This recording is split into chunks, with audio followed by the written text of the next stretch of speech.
Baik, kita lanjutkan lagi. Tadi kita sudah sedikit mendiskusikan tentang apa itu empirik, fakta empirik dalam antropologi, dalam ilmu sosial dan humaniora. Kemudian yang perlu kita diskusikan selanjutnya adalah apa itu cara berpikir nalar. Cara berpikir yang nalar itu seperti apa? Cara berpikir yang nalar dalam menarik kesimpulan itu seperti apa? Cara berpikir nalar itu contohnya misalnya salah satu elemennya kita tuh harus mampu bisa membedakan mana sebab, mana akibat. Mana yang dahulu, mana yang kemudian, mana yang bapak dan mana yang anak, mana yang induk dan mana yang keturunan, mana yang mempengaruhi dan mana yang dipengaruhi. Harus bisa kita harus bisa membedakan dengan jelas. Itu cara berpikir nalar. Kalau tidak nanti kualik-kualik, gitu. Ada anak lebih tua dari bapaknya, itu kan tidak nalar. Gitu. Kalau menurut akal sehat, menurut nalar, induk, gitu, bapak emak itu selalu lebih tua dari anaknya. Mengapa demikian? Karena keturunan itu berasal dari induk, jadi sumber selalu lebih tua dari keturunan. Kan nalar gue, gitu. Sebab pasti mendahului akibat. Orang bisa akibat dulu baru ada sebab. Nah, cara yang berpikir nalar ini adalah cara berpikir yang bisa membeda-bedakan, melakukan kategorisasi dengan terang, mana sebabnya, mana akibatnya, mana yang muncul dulu dan mana yang muncul kemudian. Kenapa demikian? Karena lumrahnya yang muncul kemudian dipengaruhi oleh yang muncul lebih dulu, tidak yang lebih kemudian pengaruh yang dulu. Lumrahnya kan seperti itu, nalar seperti itu. Secara umum di dalam ilmu pengetahuan ini, cara berpikir nalar, cara menarik kesimpulan ini ada dua style besar, gaya besar. Yang satunya itu namanya gaya berpikir induktif. Yang kedua cara berpikir deduktif.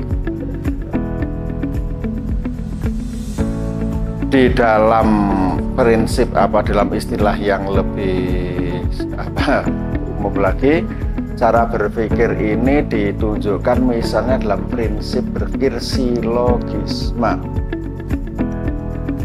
yaitu menarik kesimpulan berdasarkan apa yang terjadi secara umum, disilangkan dengan apa yang terjadi secara spesifik, untuk menarik kesimpulan. Cara berpikir silogisme. Ada premis mayor, ada premis minor, dan kemudian ada penarikan kesimpulan. Misalnya dalam silogisme ini silogisme itu sudah diformulasikan sejak zamannya Aristoteles, cara berpikir nalar. Silogisme contohnya berdasarkan apa yang sudah terjadi, semua manusia itu akan mengalami mati.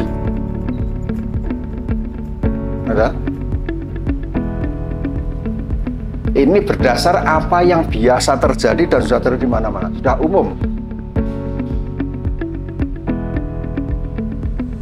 Premis mayornya adalah semua manusia itu mengalami mati.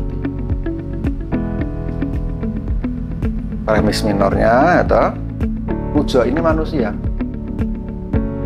Kesimpulannya, puja satu waktu nanti pasti akan mati. Lepas dari persoalan dia mau mati apa tidak, senang mati apa tidak, pengen mati apa tidak, keluar dari itu pasti akan mati. Premis mayor ya, semua manusia mengalami mati yang sudah-sudah seperti itu. Puja manusia. Kesimpulannya Pujo pasti akan mati entah kapan, entah dia mau atau tidak, senang apa tidak, berat hati apa tidak, pasti akan.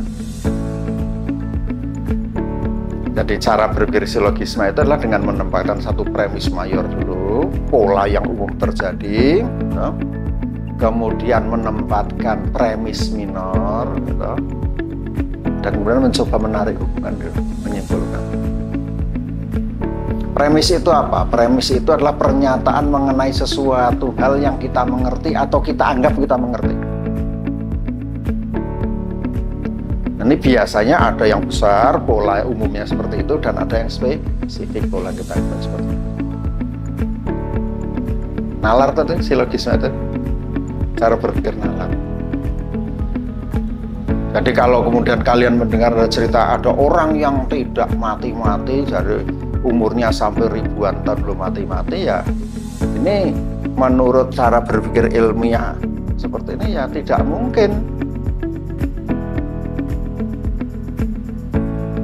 Kenapa tidak mungkin? Karena biasanya menungso kuwi mati, terjadi mana mati, sudah jadi seperti hukum atau sunatullah sudah. Secara moral sunatullah, kullu nafsin dha'iqatul maut, semua yang bernafas akan diberi, semua yang diberi nafas akan mengalami kematian. Fakta statistiknya ya semua orang yang pernah lahir akan mati. Dan kemudian, nah ini kok ada orang yang konon kabarnya sudah ribuan tahun, puluhan ribu tahun tidak mati-mati. Ya kemungkinannya ya satu orang itu bukan manusia. Hal ini bukan manusia, tidak tahu apa. Tapi kalau manusia pasti akan. Atau jangan-jangan informasi mengenai orang yang ribuan tahun belum mati ini keliru. Jangan-jangan orang informasi seperti itu. Informasi faktual atau empirik itu tidak ada. Adanya informasi realita imajiner. Ada orang yang berimajinasi bahwa ada seseorang yang ribuan tahun tidak mati. Di realitanya bukan realita material fisik tadi, tapi realita imajiner, mitos tuh. Cara berpikir yang nalar seperti itu. Jadi ada premis mayor, premis minor, kemudian ditarik kesimpulannya. Ada juga tata cara berpikir yang sebaliknya. Premis mayornya, kondisi hukumnya, sunatullahnya, hukumnya belum kita ketahui. Tapi kita melihat di berbagai tempat, di berbagai zaman, peristiwa-peristiwa kecil yang memiliki kesamaan pola.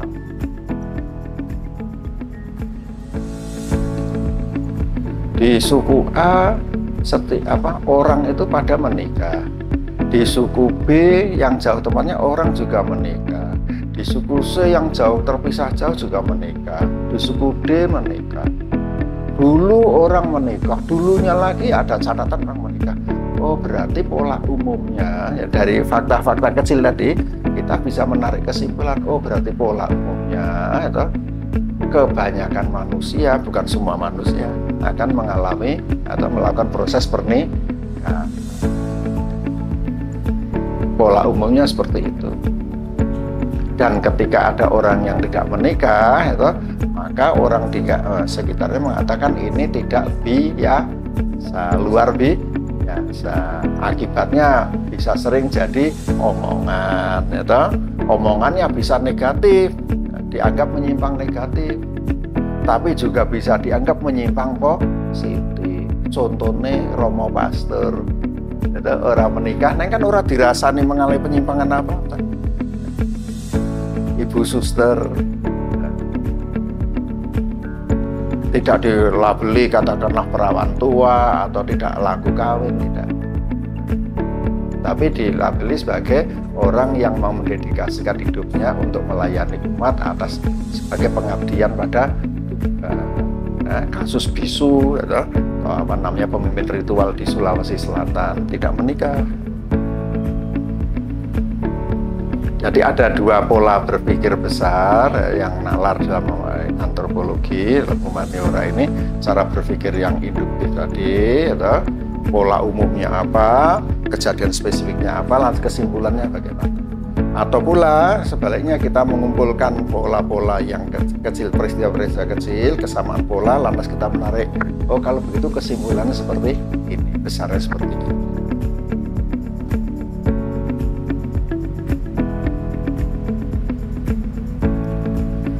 Persoalannya kemudian di dalam antropologi, riset seorang antropolog ini biasanya terbatas di satu wilayah tertentu, desa tertentu yang kecil dalam waktu yang tertentu. Jadi secara relatif data yang dikumpulkan oleh seorang antropolog ini terbatas, sifatnya mikro. Nah, bagaimana kita menempatkan data yang mikro ini di dalam pembicaraan, dalam diskusi tentang penarian analisis yang nalar, yang masuk akal. Karena kalau tidak hati-hati, data yang mikroskopis akan mendorong atau membawa orang, membawa peneliti pada pemikiran bahwa datanya ini sangat spesifik. Tidak terjadi di tempat lain, tidak terjadi di zaman lain. Memang benar, peristiwa sosial itu spesifik, ya, tidak terjadi di tempat lain, tidak terjadi di zaman lain. Misalnya perang kemerdekaan Indonesia ya hanya terjadi pada tahun 45 sampai 49, ya, tidak terjadi di tempat lain. Perang kemerdekaan Indonesia ya hanya terjadi di wilayah yang secara politis diklaim sebagai Indonesia, ataupun kalau ada imbasnya, perjuangannya, diplomasinya di luar, dilakukan juga di tempat lain di luar Indonesia. Peristiwa itu tidak akan terulang di tempat lain dan tidak terjadi di tempat lain, ya tak? Nah, bagaimana kita bisa membangun penjelasan yang nalar tentang perang kemerdekaan Indonesia?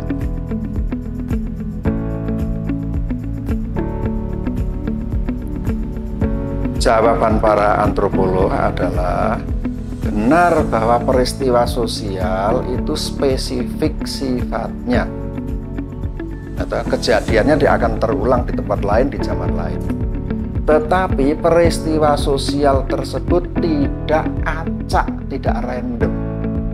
Semua peristiwa sosial itu selalu berada atau ditempatkan atau menempati atau dimunculkan di dalam relasi-relasi sosial, politik, ekonomi yang spesifik.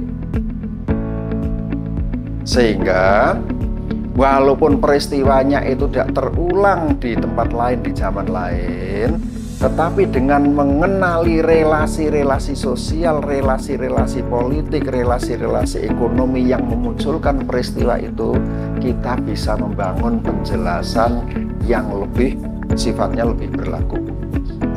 Perang kemerdekaan Indonesia hanya terjadi tahun 45-49 di Indonesia, tidak terjadi di Burma, tidak terjadi di India, tidak terjadi di Mesir, tidak terjadi di Filipina. Ya, yang terjadi di Filipina apa? Ya proses kemerdekaan mereka sendiri. Yang terjadi di India apa? Ya proses kemerdekaan mereka sendiri. Yang terjadi di Egypt, di Mesir apa? Ya proses kemerdekaan mereka sendiri. Terpisah, sangat spesifik. Tetapi kalau kita lihat bahwa kemerdekaan ini, proses kemerdekaan dekolonisasi ini muncul dari upaya keluar dari relasi yang kolonialistis, kita jadi tahu bahwa perang kemerdekaan Indonesia itu tidak terjadi sendirian. Di tempat lain juga terjadi peristiwa yang mirip, yaitu upaya manusia-manusia yang tadinya terjajah, subjek kolonialisme menjadi subjek yang merdeka. Nalar, nalar. Jadi bagaimana cara menemukan nalarnya adalah dengan mencoba mengungkap relasi-relasi tersembunyi yang membentuk peristiwa-peristiwa sosial yang spesifik.